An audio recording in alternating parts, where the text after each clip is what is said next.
अस्सलाम वालेकुम वरहमतुल्लाहि वबरकातुहू। मोहतरम वज़ीर आला तेलंगाना जनाब रेवंत रेड्डी साहब, मोहतरमा मेयर साहिबा, मोहतरमा डिप्टी मेयर साहिबा,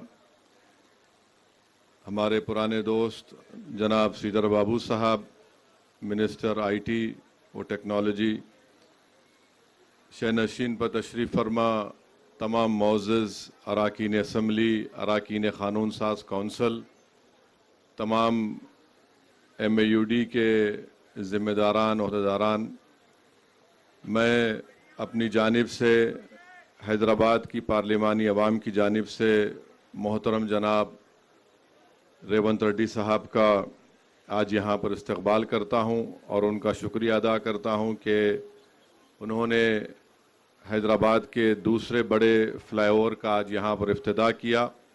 और मैं उनका शुक्रिया इसलिए भी अदा करना चाहूँगा कि वो जब वज़ीर आला बने उसके बाद इस काम में बहुत सुस्ती पैदा हो चुकी थी और उसका वजह ये थी कि फ़ंड्स की ज़रूरत थी। तो मैं चीफ मिनिस्टर साहब से नुमाइंदगी किया और उन्होंने फ़ौरन उस पर मुस्बित एक्शन लेकर फ़ंड्स को जारी किए और अल्हम्दुलिल्लाह आज ये हैदराबाद का दूसरा बड़ा फ्लाईओवर का काम मुकम्मल हुआ। मैं इस मौके का फ़ायदा उठाते हुए चीफ मिनिस्टर से यहाँ तक मेट्रो का काम मुकम्मल होगा और मुझे आपको बताते हुए खुशी हो रही है कि आज मैं खुद जाकर कलेक्टर ऑफिस में हम लोग 40 लोगों को 20 करोड़ के चेक्स उनको बांट कर आए हैं। 1100 प्रॉपर्टीज़ हासिल किए जाएंगे जिसमें सिर्फ 2470 करोड़ का बजट है, जिसमें 1000 करोड़ सिर्फ लैंड एक्विजिशन में खर्च होंगे।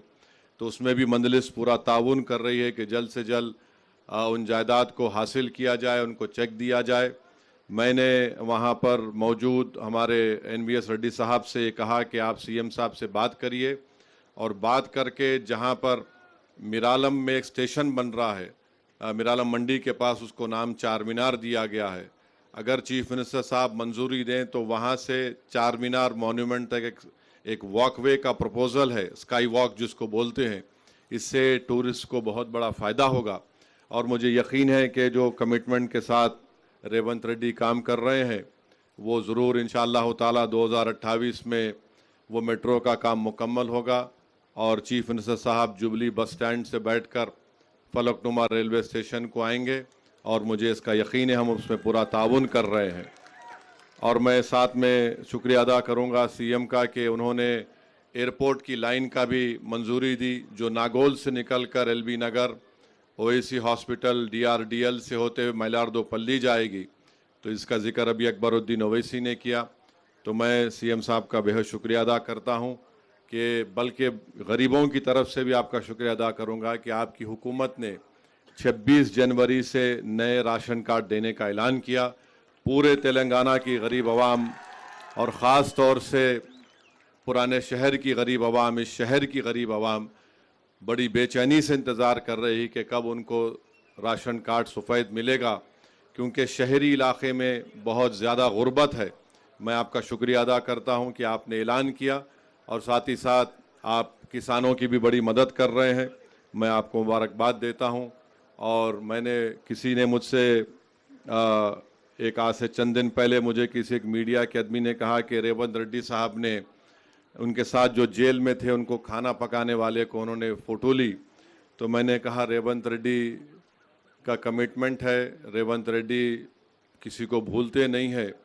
और तो मैं उनका भी शुक्रिया अदा करूंगा कि आप अपने जेल के साथी को नहीं भूले।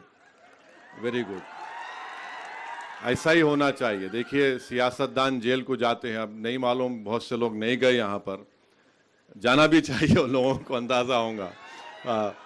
तो इसमें कोई डबल मीनिंग नहीं है। मगर जेल को जब आप जाते हैं तो आप जेल के साथियों को नहीं भूलते।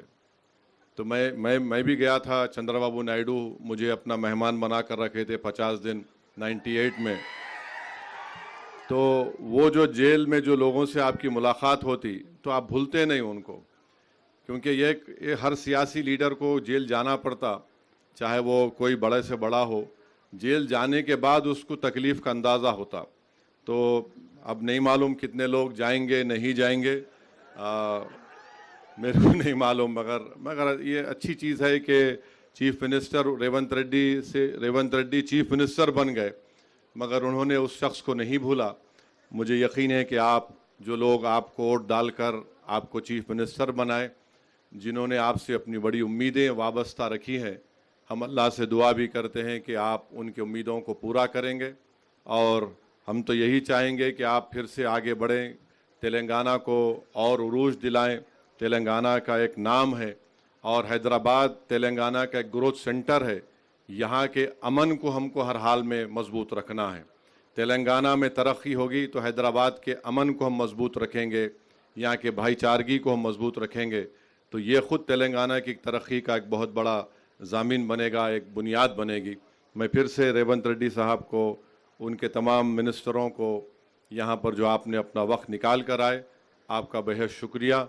तमाम मुख्तलिफ दूसरे सियासी पार्टियों के भी अरकान क़ानून साज कौंसिल हैं, MLAs हैं, मैं आपका भी शुक्रिया अदा करता हूँ। और रेवंत रेड्डी साहब को हम अपनी नेक तमन्नाओं का इजहार करते हैं और हम उनसे कहेंगे कि हमारी पार्टी ने आपसे कहा है कि हम आपके साथ हैं और हम चाहते हैं कि आप पूरे इत्मीनान और एतमाद के साथ अपनी मियाद को मुकम्मल करें और तेलंगाना और हैदराबाद को, जो यहाँ की आवाम, यहाँ की ख़ास तौर से गरीब आवाम ये देखना चाहती है कि उनके घरों में, उनकी ज़िंदगियों में तब्दीली लाई जाए। मुझे यकीन है कि इंशाअल्लाह ताला आपकी ज़ेर क़यादत तेलंगाना में आप उन तमाम किसानों को, गरीबों को और ख़ास तौर से नौजवानों के ख्वाबों को पूरा करेंगे। मंजलिस आपके साथ उन ख्वाबों को पूरा करने के लिए आपका साथ देगी। बहुत बहुत शुक्रिया।